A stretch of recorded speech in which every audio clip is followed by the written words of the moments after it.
Hello everyone, আসসালামু আলাইকুম। কেমন আছেন সবাই? আলহামদুলিল্লাহ, আপনাদের দোয়া আমিও ভালো আছি। চলে আসলাম ডেইলি কিচেন থেকে প্রতিদিনের মতো আজ আমি রান্না করব চিকেন রোস্ট। এখানে 5 পিস চিকেন নিয়েছি। লবণ আর টক দই দিয়ে হাত দিয়ে ভালো করে মাখিয়ে ম্যারিনেট করে রেখে দিব 30 মিনিটের জন্য। তো আপনারা চাইলে সময় না থাকলে 10 থেকে 15 মিনিট রাখতে পারেন। গ্যাস অন করে ফ্রাই প্যান বসিয়ে সয়াবিন তেল দিয়ে দিয়েছি পরিমাণ মতো। 1 চামচ ঘিটা প্রথমে দিলেও খুব ভালো হয়।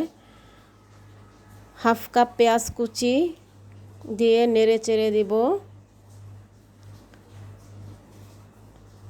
এখানে আমি কিছু গোটা মশলা দিয়ে দিব: এলাচ, দারুচিনি, কালো গোলমরিচ, লবঙ্গ, তেজপাতা, একটা স্টার মশলা, একটি কালো এলাচ দিয়ে এখানে হাফ কাপ পেঁয়াজ বাটা, 10 থেকে 12টি কাজু বাদাম বাটা, আপনারা চাইলে চীনা বাদাম বাটা বা কাঠবাদাম বাটাও দিতে পারেন।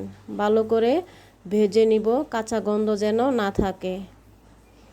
5 থেকে 6 মিনিট ভেজে নিব। 1 চা চামচ লবণ দিয়ে দিয়েছি, তেলটা যেন না ছিটে। ভালো করে ভেজে নিতে হবে, কাঁচা গন্ধ যেন না থাকে। হাফ কাপ টক দই দিয়ে চুলার আঁচ একদম কমিয়ে নেড়ে চেড়ে কষিয়ে নিতে হবে ভালো করে। 1 চা চামচ শুকনো মরিচের গুঁড়া, 1 চা চামচ জিরা গুঁড়া, 1 চা চামচ ধনিয়া গুঁড়া দিয়ে ভালো করে কষিয়ে নিব সময় নিয়ে। এখানে আমি 2 চা চামচ আদা রসুন পেস্ট দিয়ে দিয়েছি, স্কিপ হয়ে গেছে, দেখানো হয়নি। মশলা কষানোর জন্য 1 কাপ পানি দিয়ে ভালো করে মশলাটা কষিয়ে নিব সময় নিয়ে। মশলা যত বেশি কষানো যাবে যে কোনো রান্নাই বেশি মজা হবে। তো মশলা আমি অনেক ভালো করে কষিয়ে নিব, একটু সময় নিয়ে কষিয়ে নিব।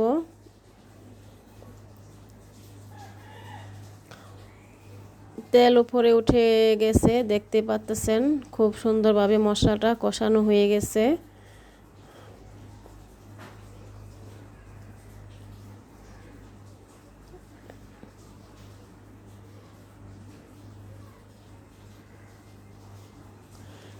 ম্যারিনেট করা চিকেন দিয়ে দিয়েছি, ভালো করে নেড়ে চেড়ে দিব।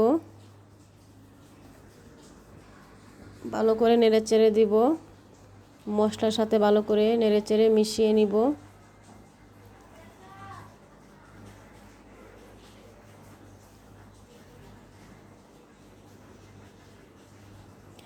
5 মিনিট কষিয়ে নিব ডেকে। কষানো হয়ে গেছে, ভালো করে নেড়ে চেড়ে দিতে হবে।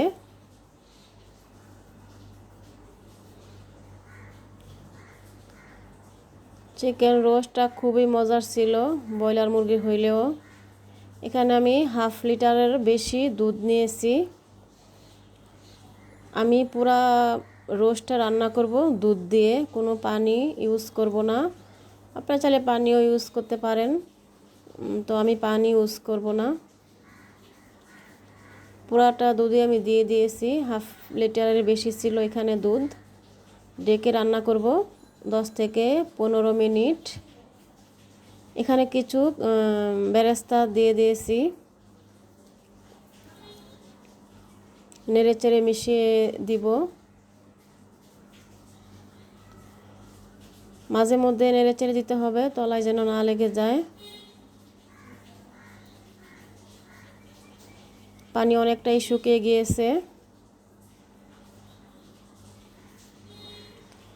এখানে আমি কাঠবাদাম আর পেস্তা বাদাম দিয়ে দিয়েছি, আপনারা চাইলে চীনা বাদামও দিতে পারেন। 1 চা চামচ ঘিটা অবশ্যই দেওয়ার চেষ্টা করবেন।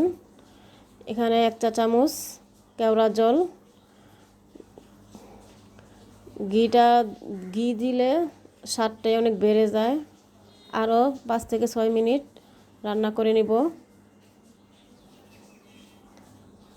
অলমোস্ট আমার চিকেন রোস্ট হয়ে গেছে। সবাইকে ধন্যবাদ, আমার পাশে থাকবেন, আমাকে সাপোর্ট করবেন। আমার কথার মাঝে কোনো ভুল থাকলে ক্ষমা দৃষ্টিতে দেখবেন।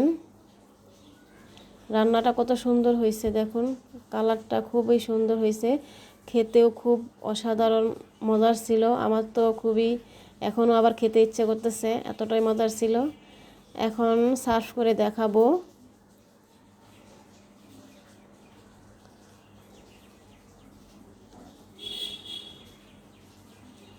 গ্রেভিটা দেখেন কত সুন্দর হয়েছে।